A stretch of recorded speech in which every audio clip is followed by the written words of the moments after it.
ছোটটা ও খাবে না, কিন্তু এই যে ঘ্যা ঘ্যা ঘ্যা ঘ্যা ঘ্যা ঘ্যা করতেছে স্কুল থেকে আসিয়া। কোন তারপরে ফির বড়টা ফির বলে কি আমাকে নিয়ে যাও, ও গেছে ওটাকে আনিয়ে ও বলে গেছে তোমাকে খাওয়াটা দিছি, পাস্তাটা ওই যেটা যেটা খাই ওইটা দিছে, গেছে কৃষি থেকে আসি দেখি ঘর দুয়ার মাখা মাখি করছে, খাবে না, ওটাও খাবে না, কিন্তু গ্যা গ্যা করতেছে খিদা পেটে।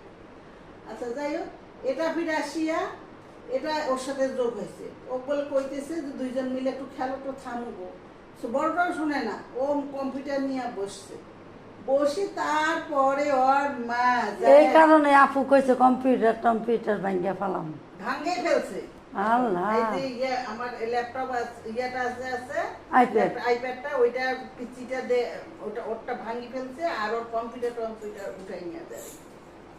মানে খালি কম্পিউটার ছাড়া কিচ্ছু বোঝে না, সারাক্ষণ ওইখানে পড়ে থাকে। দেখিস না সব কম্পিউটার থেকে চোখ টোক কালো কালো নিচে দিয়ে কোন।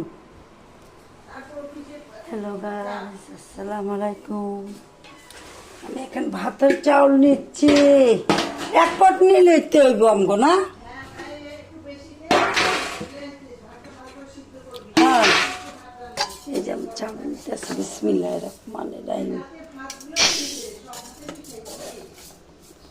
না নিয়ে গেছি না,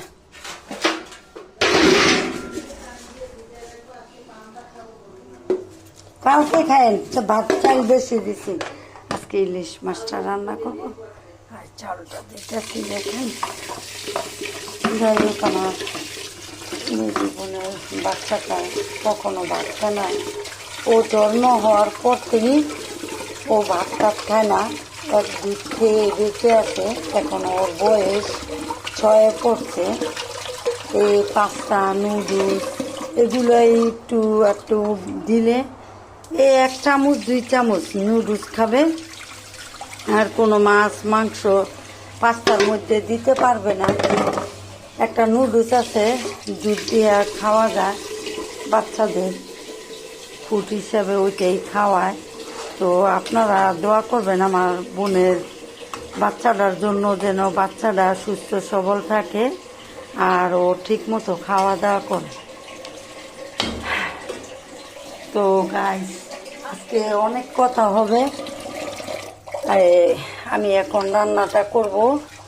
রান্নার শেষে করে এখন আমার মেজু আপু ফোন দিয়েছিল, আমি যে মালিকের বাসায় কাজ করি ওনার মেয়ে, কিন্তু ওনারা আমারে কখনো কাজের মেয়ে হিসাবে দেখে না। আপনারা